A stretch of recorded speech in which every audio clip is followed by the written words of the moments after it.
Gereken açıklamayı daha sonra idaremizle detaylı yapacağız ve burada çağrımız tüm siyasi partilere kimin siyaset sermayesi ne varsa, birikimi, donanımı ne varsa o siyaset yoluyla ortaya koysun. Herkes birbirine tahammül etsin.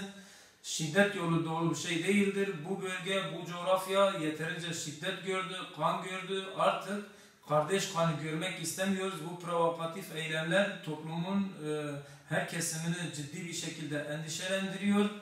Herkesin kendine çeki düzen vermesini çağırıyoruz ve birbirlerimize tahammül etmek zorundayız. Özellikle siyasi partiler bu süreçte birbirlerinin demokratik mücadelesine tahammül etmek zorundadır. Bunu yapmadığı takdirde o zaman o siyasi partinin, o siyasi hareketin demokratik söylemleriyle, özgürlük çağırmalarıyla ilgili söylemleri doğru bulmuyoruz. Bunlar demek ki gerçeği yansıtmıyor. Şey olursa bunun sonu nereye varacak bilemiyoruz.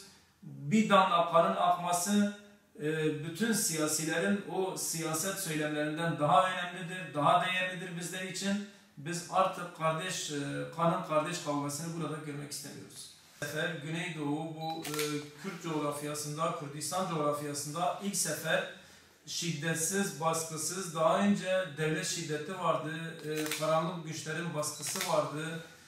Burada işte birçok alanda baskılar oluşuyordu.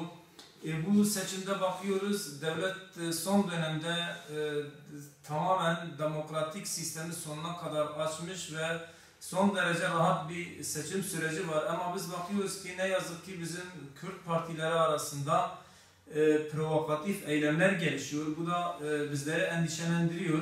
Platformu olarak biz bu şiddet eylemlerini kınıyoruz. Bunları kesinlikle tasvip etmiyoruz, doğru bulmuyoruz. Dönüldüğü söylenirken kadınlara yönelik bir şiddet olayı gerçekleşmiş. Kürtlerin geleneğinde, örf adetlerinde, inancında kadına el uzatılmaz. Bu doğru bir şey değildir. Bu siyaset sürecinde hiçbir parti mensubu, parti üyesi, sempatizanı, destekçisi şiddete başvurmamalıdır. Çünkü şiddet siyasetçilerin işi değildir.